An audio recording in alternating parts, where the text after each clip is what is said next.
Mon podcast IMO.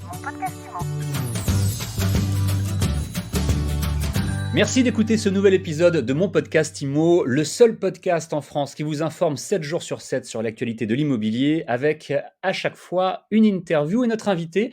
Aujourd'hui, c'est Seb de Lavison. Bonjour Seb. Bonjour Fred, merci de l'invitation. Vous êtes le fondateur de Solustone. Alors, on va commencer par expliquer ce qu'est Solustone. Moi, j'aime bien le nom. On comprend tout de suite qu'il s'agit de solutions et qu'il s'agit de pierres. C'était un peu ça l'idée. Exactement, tout à fait. Notre objectif, c'est de faciliter le retour à meilleure fortune des propriétaires en difficulté. Donc, c'est des propriétaires qui ont des difficultés financières et qui ont besoin de libérer des liquidités. Et ça, on le fait à travers deux choses. C'est qu'on fait un achat temporaire d'immobilier.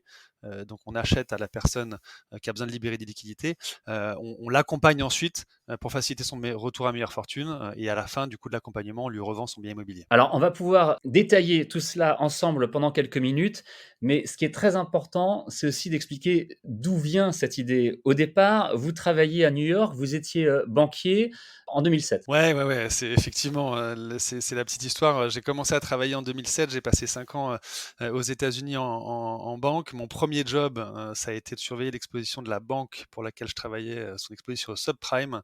Alors après, j'ai changé de métier, je suis devenu entrepreneur, je suis rentré en France, j'ai monté une agence de marketing. Et en fait, l'année dernière, au moment où la crise sanitaire a éclaté, on a très tôt parlé dans les médias des répercussions économiques de cette crise sanitaire. Ouais. Et ben là, ça a été pour moi un peu le flashback de ces années 2007 à 2012, où quand on ouvrait le journal, on voyait tous ces propriétaires qui étaient mis à la porte de chez eux. Et j'ai commencé à me dire, tiens, il faut qu'on trouve un modèle de société qui va venir aider ces propriétaires en difficulté. Vous avez changé de philosophie parce que celle de la banque pour laquelle vous travailliez n'était pas forcément votre philosophie, mais en tout cas, clairement, ce sont deux philosophies différentes, voire opposées. Tout à fait, c'est assez drôle d'ailleurs parce que cette année 2007, j'étais presque plus intéressé par l'émergence de ce qu'on commençait à appeler l'impact investing que par mon métier de banquier. Mais malgré tout, bon, ça a été une très bonne école, mais un beau grand écart effectivement. Alors, Solustone, l'idée, vous l'avez dit, c'est notamment d'aider des investisseurs, des propriétaires qui ont besoin, c'est-à-dire ce qu'il y a écrit tout de suite sur la page d'accueil de votre site, de libérer des liquidités.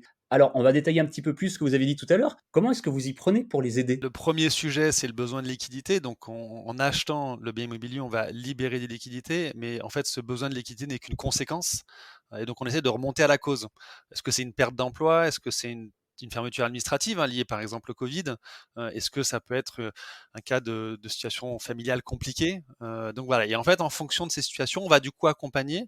Alors pas forcément nous en direct, ça peut être des partenaires à nous que du coup on va financer nous pour accompagner ces propriétaires et faciliter du coup le rebond jusqu'au moment où ils peuvent racheter leur bien immobilier. À qui est-ce que vous adressez exactement? On s'adresse alors à tout type de propriétaire, donc soit un propriétaire de sa résidence principale, soit un commerçant ou un artisan, en sachant que quand on intervient, la personne reste occupante de son bien. Oui. Donc en fait, on fait un achat temporaire, mais la personne continue à occuper son bien. Un achat temporaire, est-ce qu'on peut développer ça aussi? Quelqu'un a besoin de liquider, on lui achète son bien sur une période courte. On peut monter jusqu'à 5 ans. On peut pas aller légalement jusqu'à 5 ans, mais on peut monter jusqu'à 5 ans.